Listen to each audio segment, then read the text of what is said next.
Thank you everyone for joining today. Today's Twitter Space or tonight's Twitter Space, depending on where you're at. My name is Hunter. I'm the community manager over here at Off-Chain Labs, building Arbitrum. I'm joined today actually as well, co-host Peter, who also does business development over here at Off-Chain Labs as well. And we are actually interviewing the co-founder of ZeroX, Will. Will, thank you for joining us today. Hey, Hunter. Hey, Peter. Hey, everyone. Thanks for having me on. Looking forward to the conversation. Oh yeah, no, I think it's going to be a very, very interesting one. Funny enough, I think obviously in crypto there are many different types of audiences, but I think for this conversation specifically, we're going to hit like the technical stuff, the more user-facing stuff, and everything in between. So I think that it's going to be a very interesting one for everyone. I think. Excellent. Well, yeah, I'm happy to dig into any layer of the stack. But yeah, one thing should definitely mention, maybe before we even get too deep into it, is just how excited we are to launch support for Arbitrum within ZeroX API and within Matcha. So yeah, providing DEX aggregation, making it extremely easy for developers to add swapping functionality into their products. So now it's even easier for folks to get to complete swaps at the best prices on Arbitrum, and we're really excited to be a part of the ecosystem. Thank you, Will, on that. I've been following ZeroX actually for a really long time, and Matcha is actually my one of my favorite DEX aggregators that I actually use on a regular basis. So really excited to see you guys come on board with Arbitrum support and dig more into the questions. Awesome. Well, yeah, appreciate the support. In that case, let's dive into it.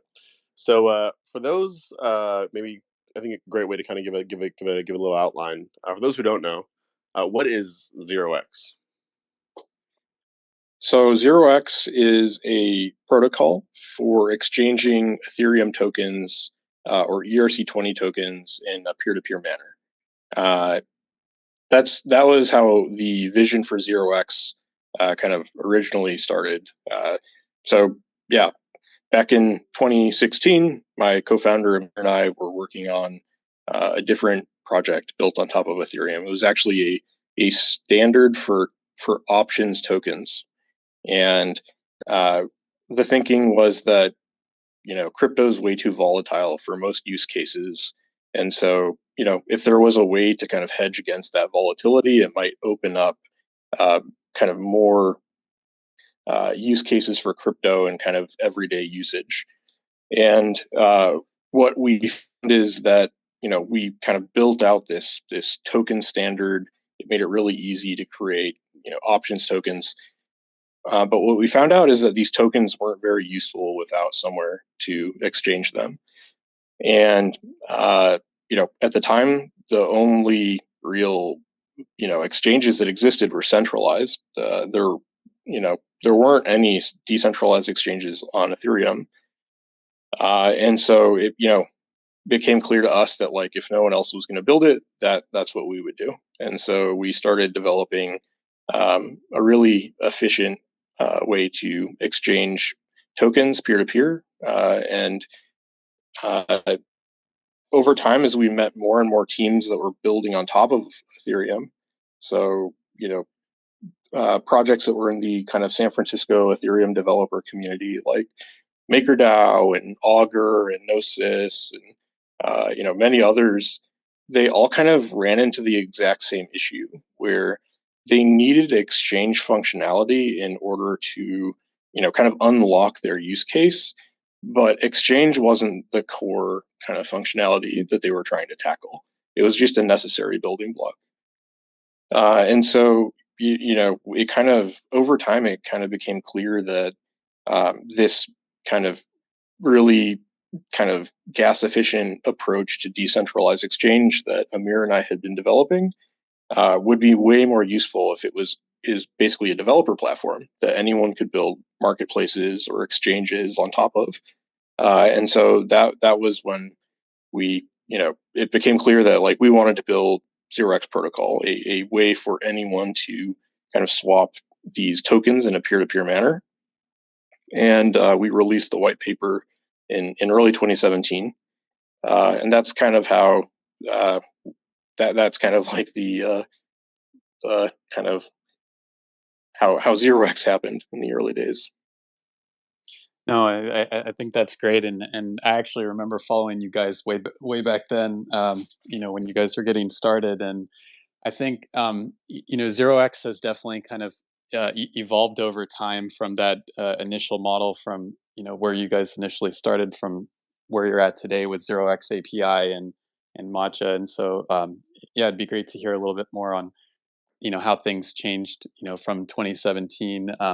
I remember like when I think you guys had a talk where you were talking about NFTs and having all these other use cases that people could exchange, and it would be great to hear from your perspective. Like, did that actually materialize, and is that what you guys are seeing today? Yeah, thank Peter. It's awesome. Yeah, I feel like we've like been kind of aware of each other in the space for many years, but it's the first time we've gotten a chance to really catch up and chat.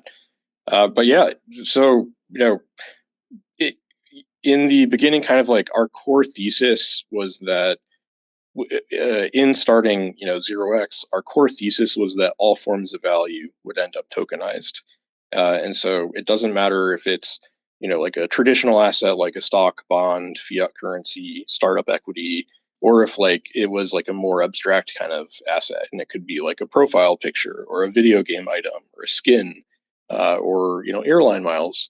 Basically, once you establish a globally accessible platform for open financial transactions, uh, you know all forms of value are going to converge on that platform, or in where I think we're heading is a network of networks, and it'll be fun to talk about Arbitrum and its role within kind of this multi-chain future. Um, and so that was really the key kind of hypothesis that Amir and I had, and why we were so focused on building kind of exchange, open source exchange infrastructure that's publicly accessible. And yeah, I mean, frankly, it's pretty insane where the space is today. There are multi-billion-dollar stable coins, like dollar-backed stable coins that are being used for all sorts of kind of speculative purposes, but also being used in like really kind of legitimate financial transactions that are beneficial and create for the folks that are and we're seeing kind of like token is taking root there in like um, I think pretty soon going to start seeing organized that's pretty challenging to even imagine. Back a few years ago.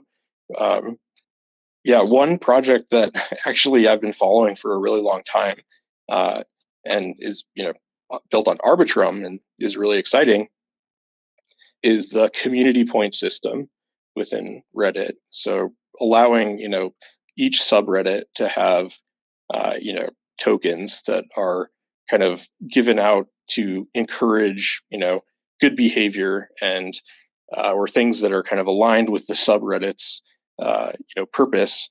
And these kind of community points can be used for reputation or for like getting access to special emojis, and or like the banner image above the subreddit. These are like just really interesting concepts where I think we're in the early days of seeing how they play out. But with much more scalable networks, community points running on Arbitrum, it's I think we're going to see a lot of these types of experiments start to accelerate. Yeah, and really appreciate the shout out there with Reddit and the community points. That was a lot of hard work over time, from the team and getting that going on Arbitrum Nova. But definitely agree with you on the use cases kind of exploding, and I just think it's kind of funny how you were pointing this out like years ago, and now it's just becoming a reality. So it's great to see. It's definitely exciting times. Yes. I think it'd be really cool to maybe dive into maybe more of like a user-facing product that people maybe even maybe a little more familiar with than Zero X. And in this case, that'd be Matcha. Maybe can you go into a little bit about what Matcha is and how it differs from like I guess Zero X itself and maybe any of the other kind of competitors it has in that field? Yeah, absolutely. So Matcha was kind of spawned out of this vision for this world where there are billions of different tokenized assets. Uh, how are people going to really quickly find what they're looking for and make sure they're getting the best price? And it just so happens that we'd spent the past 4 years or more just 100% focused on answering that question from an infrastructure standpoint. Aggregating all of these different sources of liquidity and performing kind of complex routing to achieve the best average price for the end user. That was like what that's what we you know that's what we do. And so kind of combining that with this future where there are billions and billions of tokenized assets, how can that be kind of surfaced to end users in a way that's accessible and you know optimized for reducing friction for user kind of experience, trust, and make it something that can scale to billions of tokens in the future. And so Matcha, it's at matcha.xyz. It's our DEX aggregation user interface. But I think if you go to the website, what you'll really notice is that it feels like a search engine. So you go to the front page, there's a search bar, and you can look for pretty much any token across 8 different networks and Arbitrum included, absolutely. And it will, sample all of the prices from all the different Arbitrum decentralized exchanges, and it will figure out how to kind of make sure you get the very best price every single time, while making the entire experience fun, uh, trustworthy, and hopefully meeting kind of the standard that you would expect from like a world class Web 2 application. So yeah, that's kind of the thought process behind Matcha is how do we take this really sophisticated technology and surface it in a way where anyone can kind of figure out how to complete a decentralized exchange swap, and take advantage of all this technology that's powering it under the surface.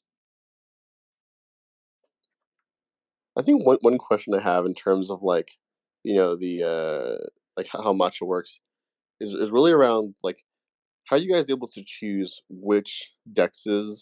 I guess we can use Arbitrum, of course, in this example. Like which dexes on Arbitrum to aggregate from? Like are all dexes in this case created equal, or you can just kind of plug and play almost all of them, and it aggregates seamlessly, or is it kind of more of a lift for certain dexes versus other ones? So the so usually it's pretty straightforward where like you know most trading activity is perhaps consolidated around 4 or 5 different protocols, but for like longer tail assets or certain types of markets that maybe aren't just kind of like the top you know top 10, top 20 trading pairs, those will also sometimes be on other liquidity sources. So our approach to like integrating new sources of liquidity is very much data driven and also determined through testing. So we'll look at all of the different protocols that are out there. We'll kind of evaluate the usage and the amount of liquidity that is perhaps available. Then we'll actually do integration testing, and so we'll you know compare our outcomes for trades with or without a particular liquidity source added. And what we look to see every single time we add a new liquidity source is that we're able to provide a price improvement to the end user. And so it's a really rigorous process. I would say that, it isn't something that has to be figured out from scratch every time, because, what we found is that uh, there are a lot of kind of Uniswap v2 forks. There are all sorts of mechanisms that share similar interfaces to those smart contracts, and it generally isn't like the biggest lift to add a source of liquidity. But yeah, I hope that answers your question. Totally. It's just funny because I feel like, I mean, usually regular users probably aren't really thinking about like all these kind of in detail questions, but like this is the kind of stuff where it's like, oh, like the UI, for example, on Matcha, like and the way it actually feels when you're actually executing a transaction, like it truly feels like magic in that it just works. So it's like I'm always just interested in like, okay, like how does this actually work? Because there's, there's no way it's as simple as them just opening a front end and that's it, obviously. So it's just really interesting hearing about like how y'all's approach, I guess, to aggregation in this case. Yeah, yeah. So so it's a tough one because there's a lot of kind of basic theory stuff that goes into routing, pathfinding, but there's also kind of like you know uh,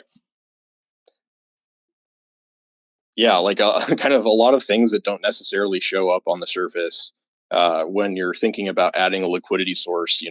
Will it actually improve price for or not? And like ultimately, that's our objective, is like to optimize for these are out. Uh, we do a ton of like transaction analysis on past transactions and better understand how to kind of route user trades in a way that will achieve the best outcome. And so, yeah, there's definitely a lot of different pieces that go into it, and it's a really fascinating topic. Yeah, no, 100%. And I've also seen this firsthand, just using it and seeing the different paths, like when you adjust the quantity when you're trying to make a trade, how Matcha will choose different options for people. But like one thing I noticed with 0x2 was that originally, you guys started by focusing on Ethereum, rightfully so, because that's where 0x began. But then more recently, you guys have taken this, multi-chain approach, integrating with Arbitrum. And so I was kind of curious, like, what do you guys think about, layer twos and how they're helping to scale Ethereum? Yeah. So I think that there are kind of two questions here. First is how, is a multi-chain world a good thing uh, and needed right now? And I think the answer to that is yes. Like, if we want to onboard billions of people to, globally accessible rails, uh, then we're going to need, many, many different teams that are working on innovating on kind of underlying blockchain technology. Some of those advances will be like kind of fundamental improvements to network kind of scaling, but a lot of them will also just, a lot of these projects that are going to play a really important role in onboarding users are going to have, perhaps even their own consensus mechanisms. Uh, eh, so I think the second question is, you know, what's the world look like in the future in this multi-chain world? Is it a bunch of layer twos that are anchored into Ethereum, or are there kind of many different kind of clusters of networks that are you know interoperating but not necessarily under shared security? And yeah, I'm happy to like dig into either one of those two areas. Kind of the adoption question or like the network security kind of decentralization question? Yeah, actually, maybe on the latter part, because I'm just curious. How do you think about that? Because I know, or at least from what I heard, you guys are also looking at Solana as another option as well. So yeah, would just love to hear more from your perspective there. Yeah, absolutely. So I think the best summary of this topic that I've read so far is Vitalik's blog post. I forget the name. Like, the future will be multi-chain, not cross-chain, or something. So Yep. yeah, so Vitalik argues that basically if we have a bunch of different kind of layer two networks or shards, whatever, and it's all kind of anchored into the same shared security model, there won't be as much reliance on, I guess, layer one to layer one bridges. And the challenge with bridges is that they are much more challenging, much kind of less battle tested and resilient than the kind of layer two model where you can deposit to a layer two and withdraw, with pretty, with a good level of security, underneath it. And I think Vitalik basically argues that bridges are too risky. There's going to just be too many, hacks, too many issues that result in, people losing money or even contagion within different kind of DeFi ecosystems. And that, it just isn't the right approach. And ultimately, Ethereum, I think like probably what Ethereum or what Vitalik is implying is like, Ethereum should be kind of like the shared security layer, and everyone should build L2s on top of Ethereum. That's my interpretation, but maybe it isn't right. But yeah, curious. Before I continue, I'm curious if that is kind of your understanding of Vitalik's position. No, that's exactly that. And I was actually looking at that post earlier today. It's funny that you brought it up, and so I'm actually kind of fully on board with that approach as well. And it was funny that and timely that he put that out there. And then like we had a lot of those bridge hacks that happened over time, and it seems like the approach that you guys have taken is more so that the Dex aggregator will be kind of deployed on various chains, and so you guys aren't doing like cross chain swaps or anything like that, but you're just doing them on the native chain themselves, and so it seems like you guys are also taking a security forward point of view. Yeah, it's a tough one because I think so. I think that, yeah, if you look at what has played out in the period of time since Vitalik put out that blog post, there have been, yeah, multiple significant hacks of bridges, um, big ones, big hacks. And like, yeah, I mean, it definitely, I think Vitalik's point is it's a very logical point. Uh, I I'm not sure though if it's the only position that is tenable to take today, uh, because I think that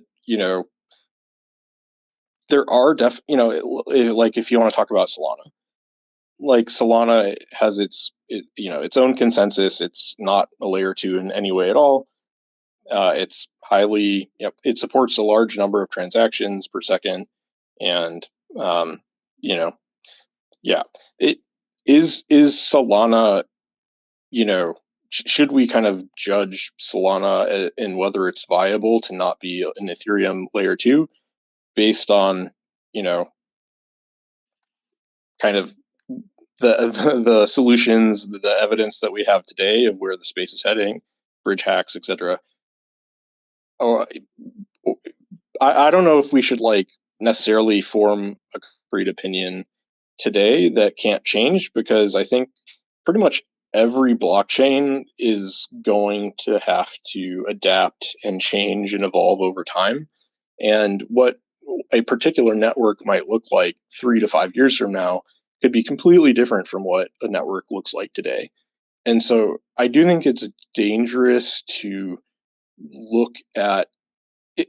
It's very tempting, but it's also, and it is worth comparing things. It is worth having these conversations around technical trade-offs. But I think, it's hard to, yeah, come to like a strong opinion that will not change in the future about, uh, you know, should everything be a layer two, or is, building a solution and focusing on onboarding millions of people with a solution that's, maybe more centralized and not necessarily kind of optimizing for some of the ideals a lot of crypto people have, but is actually bringing people onto self-custody wallets and so forth. Like that might actually be like a really valuable uh, contribution to the space too. Is just, even though maybe the network consensus doesn't have the trade-offs that we like, it's still introducing, you know people to blockchain technology. And ultimately these are folks that, you know will be able to make more informed decisions about which networks they use as they become more kind of educated. That's my kind of take, is that everything being a layer 2 is really convenient and it would be clean. But I also think that, yeah, like, bridge technology can improve. Bringing more people onto blockchains is also like an important aspiration or important thing to focus on. So yeah, I don't know. No, 100%. I couldn't agree more with that. I mean, I kind of started my career at Tendermint and Parity, and so I agree with you that that we'll see more improvement there too. But yeah, Hunter, if you want to continue. No, yeah, no, totally. I think that's why.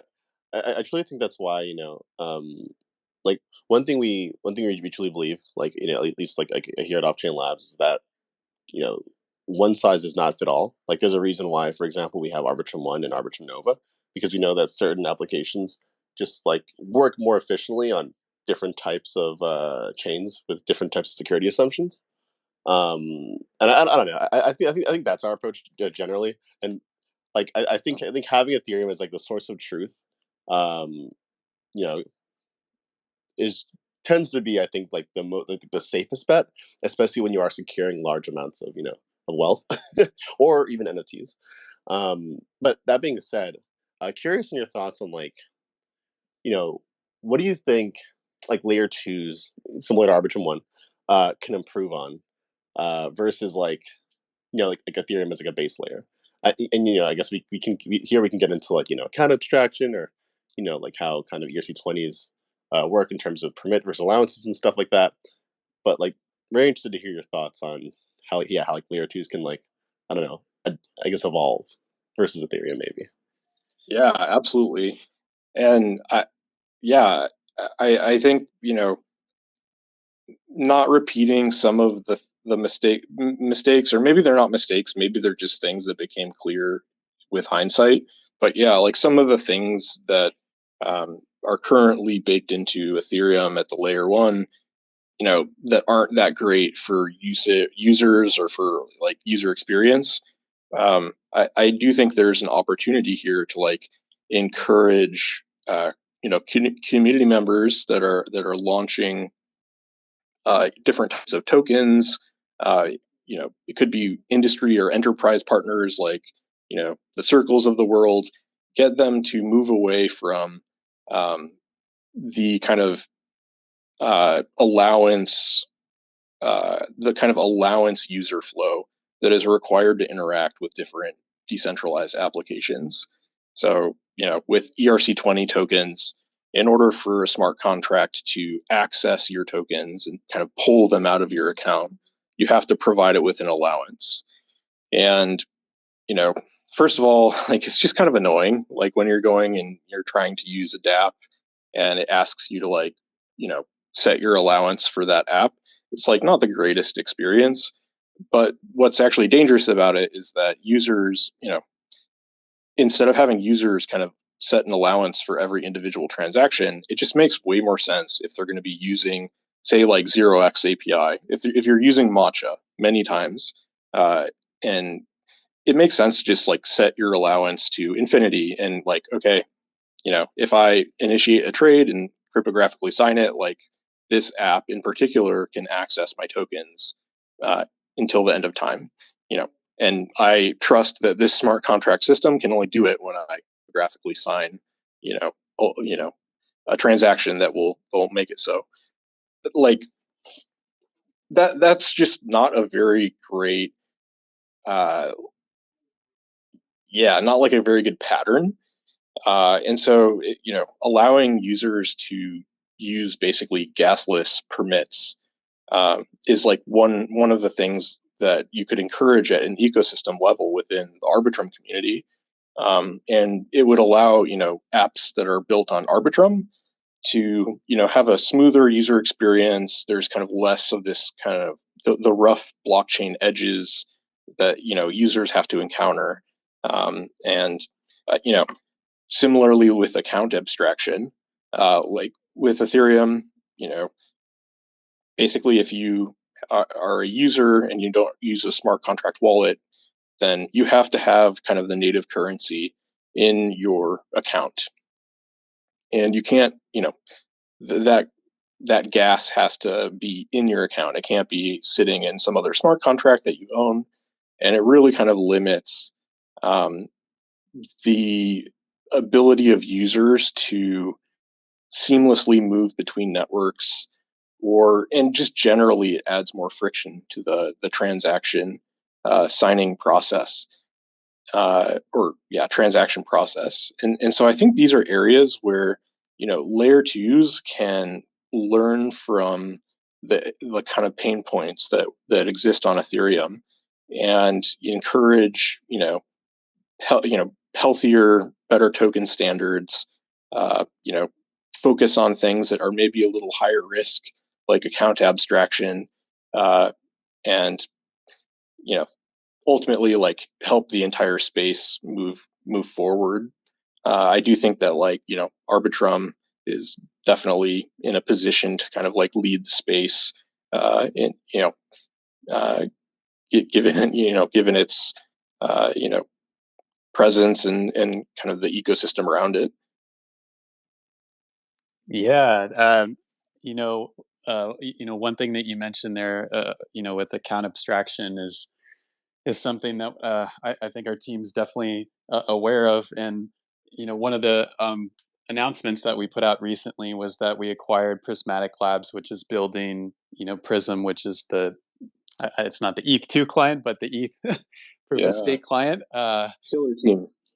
Yeah, exactly, and really excited to be working with the rest of them going forward. And so I think a lot of these things like account abstraction, there's others that's on our list as well as are ones that we're going to be prioritizing and making sure that we can provide a great experience for users. And I mean, you mentioned the unlimited permissions and stuff like that. And I've also been in touch with like the Blowfish team that's I think came from 0x too, and is trying to provide solutions to solve some of that as well. So yeah, definitely a lot of improvements down the line, but we're building out our team and going to be working on that.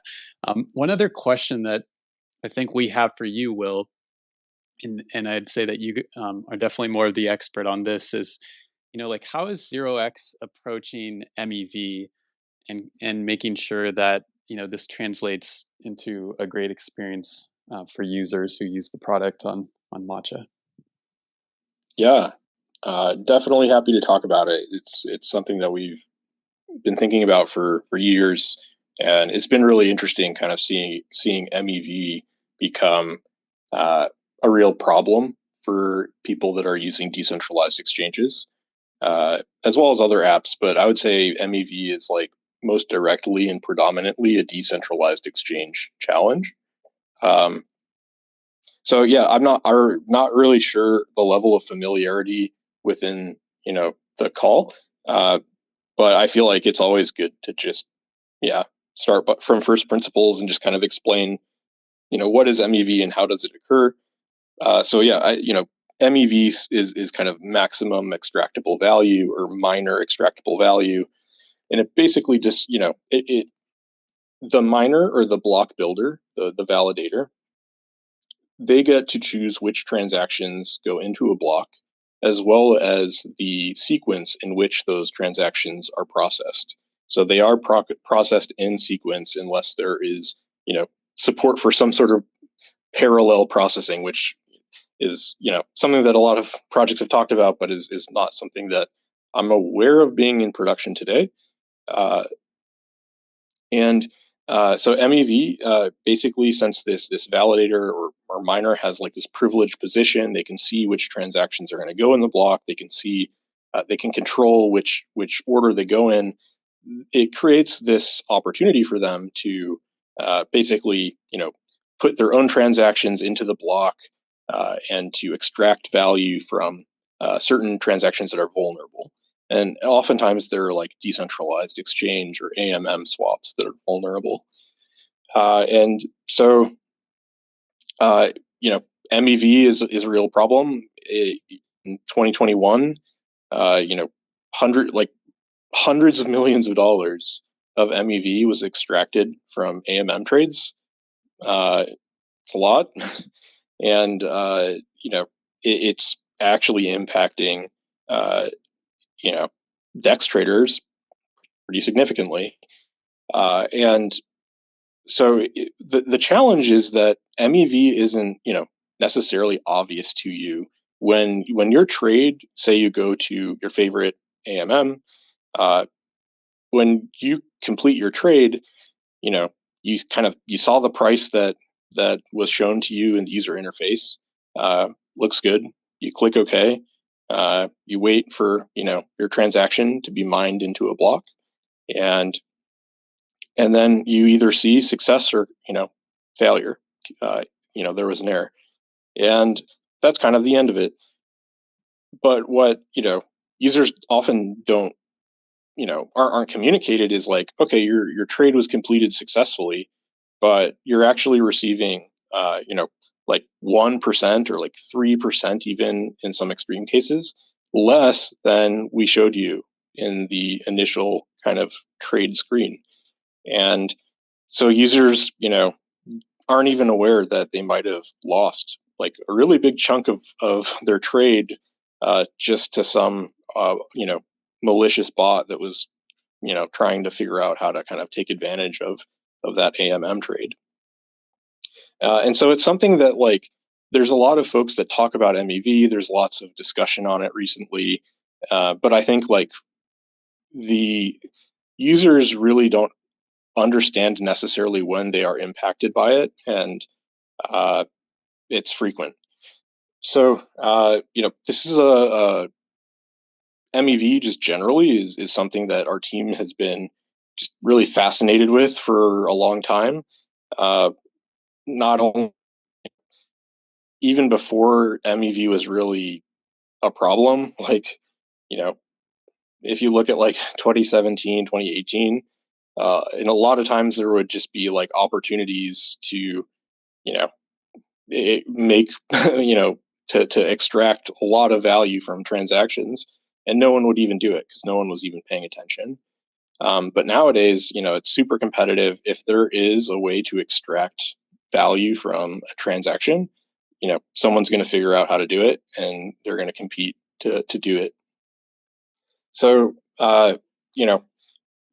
one of the things that, or a couple of the things that we've built that are really powerful ways to, reduce the impact of MEV on users are two things. So first, our team has been developing request for quote systems for a long time now. At this point, we've been working for years. I think we're about 3 generations in at this point.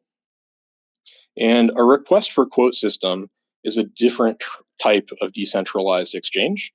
It's not like an AMM where a smart contract is a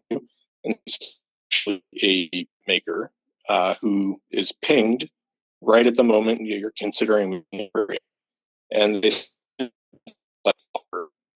uh, and, You're breaking up a little bit, Will.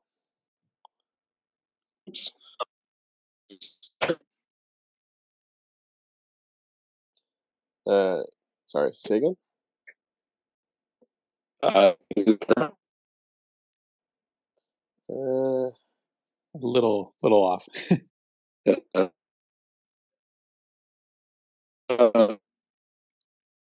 Okay. It looks like it might be a little bit better now. I'll jump in, but let me know if if it's breaking up. Yeah. Okay. Well, yeah. So RFQ, request for quote systems, they are a way for trade with a professional market maker directly in a peer-to-peer manner at a price that is locked in. So you know exactly the price you're agreeing to, and you know that if the trade is successful, that's the price you get.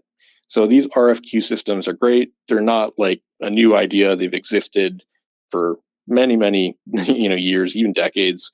And we're just architecting the technology to work really well for tokens, for blockchains. That's one of the ways you see impact MBV on traders is a new algorithm that is unique to 0x API. So, 0x API is our developer API that does all of the smart order routing and kind of puts out a payload that will tell you how to achieve the best price. So 0x API, behind the scenes, its smart order routing algorithm is able to look at historical slippage rates from past trades, and it can figure out, exactly how much a trade that you are to put in, that you're planning to submit. It can figure out exactly how much slippage you can expect from that trade.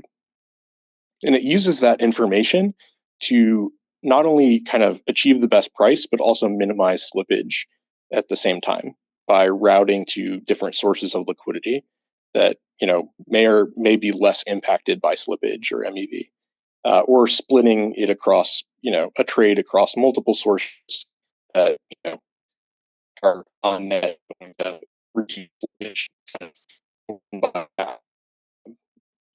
split it, split the trade in half. The benefit will be outsized. And so, frankly, I'm really proud of our kind of how far ahead our team is when it comes to like MEV and smart order routing. And I do think, we're pretty far ahead of the curve. But yeah, we're getting better about talking about it. I'd love to maybe like hear a little bit more about that RFQ system in terms of like are there any like trade-offs that come with that? I mean, and is that, would you say it's like as easy as someone just logging into the MetaMask and just initiating a swap, or is there kind of another extra step in that process that needs to be taken?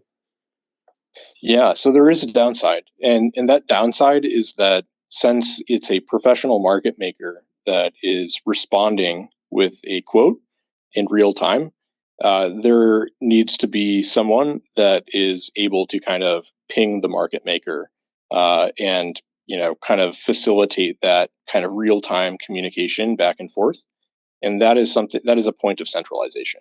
So you're able to avoid kind of the kind of downsides of decentralization, then the MEV and kind of transaction ordering, you can avoid the downsides of that, but you are doing so by introducing elements of centralization into the system. And what we found is that by combining both options together, you're able to just provide a a better outcome for users a much higher percent of the time by just comparing all of the different potential sources of liquidity and just optimizing for the user outcome. So it's a trade-off that I think is a reasonable one to make. Yeah. And I truly think that's why, again, the space is just so interesting and fascinating to work in. Because I mean, it's like you said earlier, there are so many different kind of approaches that you can take to, like, like making one's product, or like, innovating in the space. And like I think it's important to have, like, many different types of these innovations, including, in this case, RFQ, like, on chain, just because it just, I don't know. I think the more options, the better. And frankly, the market tends to, end up picking whatever is the most efficient. Uh, at the end of the day. Yeah. Yeah. So I think something else that I'd love to hear more about too, is, really just about, like, your thoughts on, NFTs. And this is kind of off the backs of, like other dexes, for example, like Uniswap starting to get into the NFT space, but they're, I think they're acquiring of Genie. OpenSea announcing support for Arbitrum. Like, what are your thoughts on NFTs? And, is Zero X planning on being like a big player in that space? Oh yeah. Oh man, NFTs are amazing, and I'm super excited about them, and I'm super bummed out that we haven't been able to do more uh, recently, but that is going to change. So I'm extremely excited and optimistic about NFTs. I'm yeah, you know, I've played video games since I was a kid, at varying degrees, and like the idea of owning kind of digital digital goods that can impact gameplay, or that can convey some sort of value in kind of like a digital space, like that feels very natural to me, and like kind of an obvious. People are spending more and more times in virtual worlds and on their computers, and things like profile pictures, it very clearly seems to me that that humans just seek ways to kind of express themselves through things like that are going to be digital goods, that are going to be NFTs. And so in my mind, it's like a no brainer. The only question in my end is like, yeah, like what are the completely out there use cases that no one has even thought about yet, but will end up kind of taking the world by storm? We'll see what kind of the limits of NFTs as kind of a primitive look like in the future. If, for us, I would say that like Zero X Labs, our team, uh, really believe in NFTs and have since I think pretty early on. But our timing in terms of when we were focusing our attention on supporting the NFT ecosystem, yeah, like I think our timing on that piece was just we were way too early, and not in like a cool hipster way, but in a sad like, wow, we spent so much time investing in building this stuff, and like no one was like really using it to the scale of the most recent NFT wave. And it would have been really cool to have had those times line up a little bit better. But yeah, so our team has yeah, NFTs are not non-fungible tokens, digital goods. Like these have been a core part of our vision since the beginning. And when NFTs were just starting to like get some momentum, there's more experiments going on, like with CryptoPunks. CryptoPunks didn't even kind of follow the ERC 721 token standard because it hadn't been developed yet. Around that time, there was a lot of chatter about establishing a token standard for NFTs on top of Ethereum at the time, and it was really hard to kind of get consensus and just finalize it in GitHub, and so actually we set up like a working group at ETH Denver. I think it was in 2018, ETH Denver, with like the OpenSea guys and a bunch of other folks that were excited about NFTs, and we kind of like like fleshed out hashed out kind of the final like areas where there was disagreement on the ERC 721 standard. And I think ultimately it was like that ETH Denver working group that really kind of finalized, the NFT token standard. And so, the reason why we were even involved at all is because we were like, oh, we need to add support for NFT swaps to 0x protocol. We just need to define what an NFT is first. And so, that was something that we were super excited about. And we built a lot of pretty neat products that would allow, folks to take advantage of NFTs and to, build up their own kind of self-serve NFT marketplaces and, all sorts of tooling for kind of complex things like collection orders. Those were, things that we supported in 0x back in like V2 in 2018. But just, it was too early. No, there were a few teams that were using it. Token Trove was one, and Gods Unchained was like the biggest NFT game. Really exciting getting to work with them. They're, the Immutable team now. And yeah, we were super stoked about it. We were even having like Gods Unchained, kind of tournaments, like playing in the office together. But yeah, we just really didn't see the NFT space get legs, and we shifted a lot of our focus towards, our kind of fungible token aggregation. And, that's why we have some of, I'm biased, but I think that we have the very best pricing and order routing in the entire industry. And partially because, we had to make tough choices, like focus in on that versus NFTs. But yeah, we currently support NFT swaps in 0xv4. That's live on Arbitrum today. And Coinbase NFT marketplace is using the latest version of 0x protocol for NFT swaps. And, a bunch of other teams are also, exploring, building their own vertical marketplaces on top of, 0x protocol as well. But yeah, we're, our team hasn't been investing our own time and attention into building a consumer product for NFTs.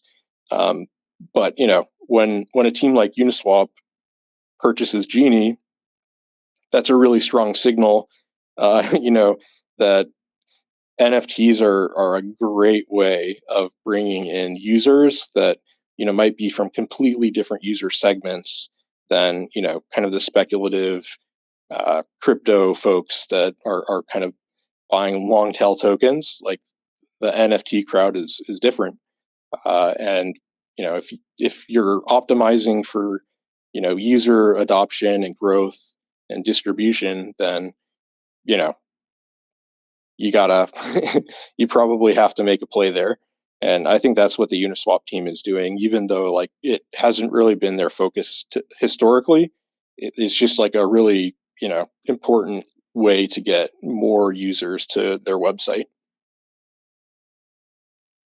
Yeah, I do recall back then when you guys were working on some of the a lot of the NFT tooling and work like that back then, but I didn't have all that context, so that was really helpful and great to hear. And it and I think that you guys are positioned really well to uh, adopt to that, especially with like we have a focus on Arbitrum Nova, which is a chain that's going to be more focused on gaming and social. And so as we push towards gaming, and there's other teams that are pushing hard towards gaming, I think the use cases for NFTs is just going to continue to go up and up in the future. And so I think you guys will be prepared for that. But I think Hunter and I are also kind of curious about like, what are some upcoming products or other things that you guys are working on, maybe aside from the MEV work or on the NFT side? Yeah, so a lot of exciting stuff been going on. A lot of it has been kind of top secret behind the scenes, but I'm excited to share that. We have indeed been working on matcha for uh, you know the last year, and really heads down, kind of building the next version of it, and heavily focusing on performance and scalability, and as well as just refining the entire look and feel, such that you know yeah we want to create the most frictionless experience possible.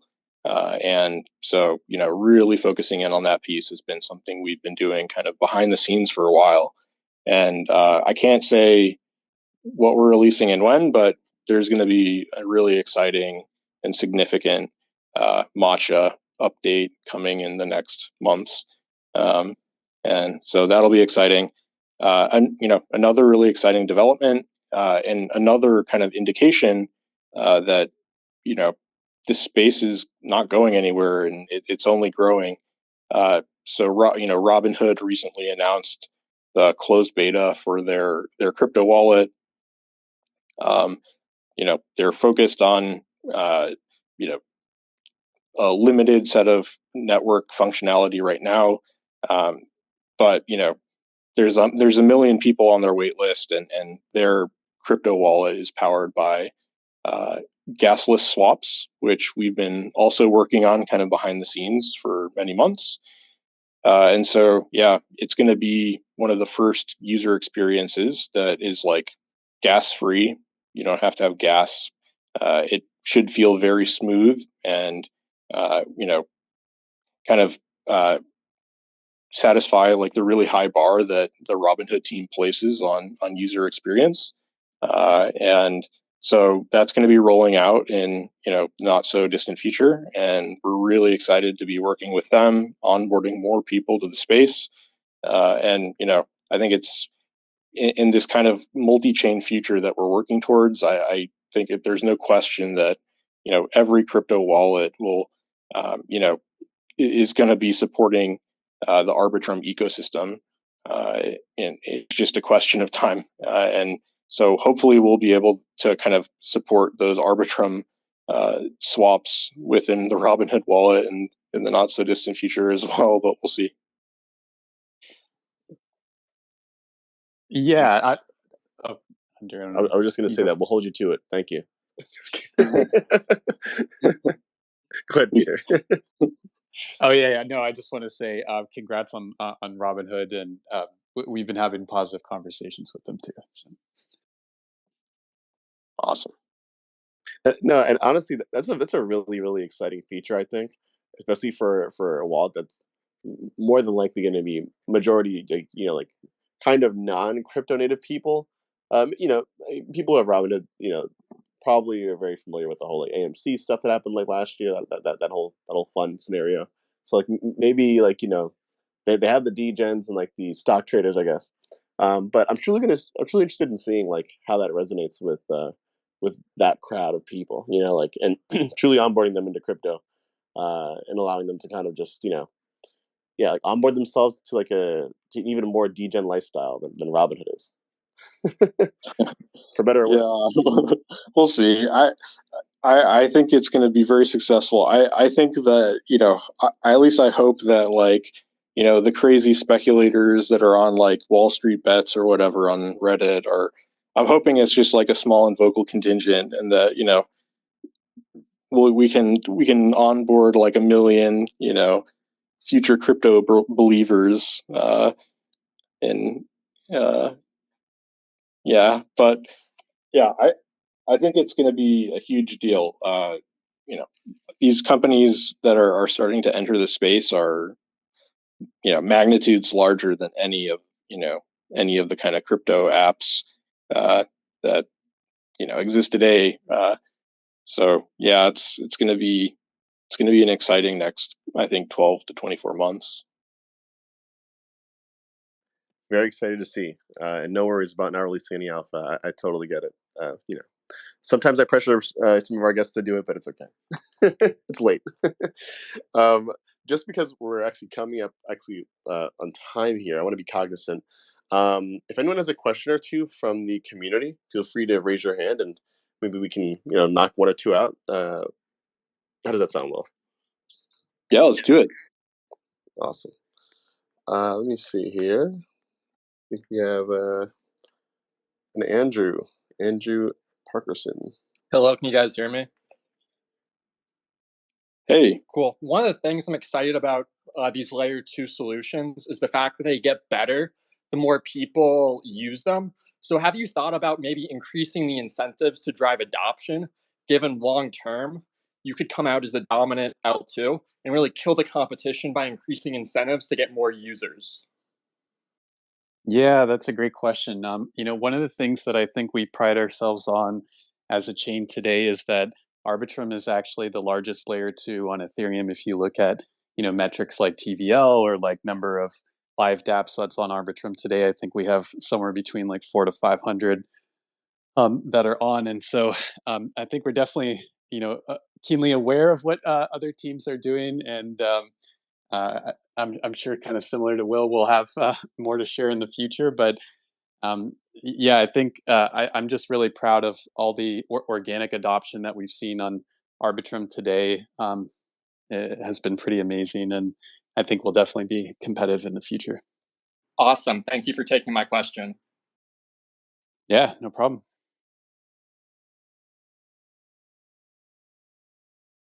All right. I think we have one person over here as well, Crypto Jack. Preferably a question for 0x, by the way, if possible.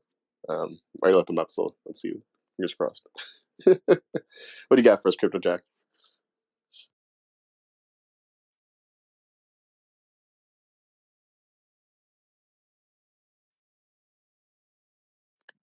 Can you guys hear me? Loud and clear. hey, Okay, cool. Yep. First, I want to mention that Andrew Saunders is a big tease, and he's a great marketing guy, though. And quick question for Matcha: how's the liquidity on Arbitrum? I love using you guys on Matic Network, but on Cello wasn't that great. hey, thank you for the question. Yeah, on Cello, there were some differences in how the kind of Cello node works, Mhm. and it prevented us from tapping into, I think, like kind of the clone of Uniswap there. Um, that being said, we do not have that issue on Arbitrum, and we just shipped all of the top liquidity sources, Mhm.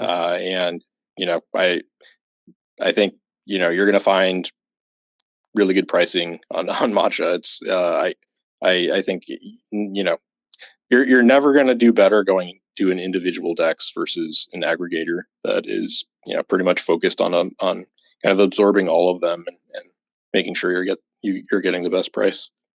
Awesome. I'll have to try it out because, like I said, on the Matic Network, that's all I use is Matcha, Oh, thank you. That and now I'm that on means Arbitrum. a ton. Well, yeah, it's super important to us that Matcha is like the very best experience for swapping on Arbitrum, and if we would love any feedback that anyone is willing to share or provide, because we definitely want to support the Arbitrum community and ecosystem. Mhm. The only glitch that sometimes happens on the Matic network is if it doesn't connect for some reason sometimes right away. So you have to kind of like control R or disconnect your wallet and then reconnect it. I don't know if that's because I'm switching between networks too fast. That might be it. But that's about it. Everything else is great. Oh, amazing. Well, yeah, super glad to hear it. And yeah, I hope you give it a shot on Arbitrum. And yeah, I anticipate that it'll everything will be flawless and work smoothly.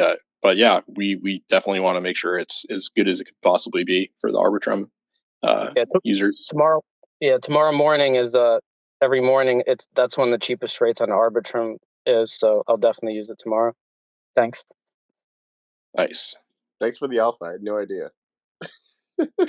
Me neither. That's great. I think in anticipation of any potential trolls and when questions, I think we can probably cut it here, especially because again we are over time. Will, just to kind of end things off smoothly, if there's anyone in the crowd who wants to kind of join the 0x kind of community or even contribute to it, what would you say is the best way for them to do that? So definitely follow the 0x and Matcha Twitter accounts. If you enjoy using Matcha, definitely give it a follow. There's going to be some exciting announcements coming out in the not so distant future. So yeah, definitely give it a follow. Also, we do have a Discord, and we are definitely actively hiring. We have a number of roles open, around 20 roles open. So if you're also thinking about making the leap into the crypto space, 0x Labs could be a great place to land.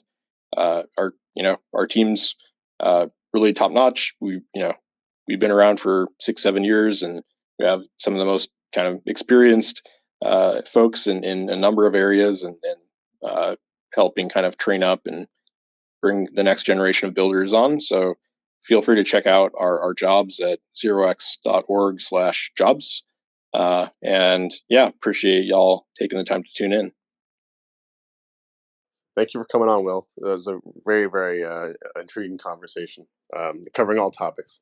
Thank you. Yeah, it was a lot of fun. Yeah, thanks, Will. All right, Peter. All right, Hunter. Thank you. Peace out, y'all. Have a good one, guys. Bye.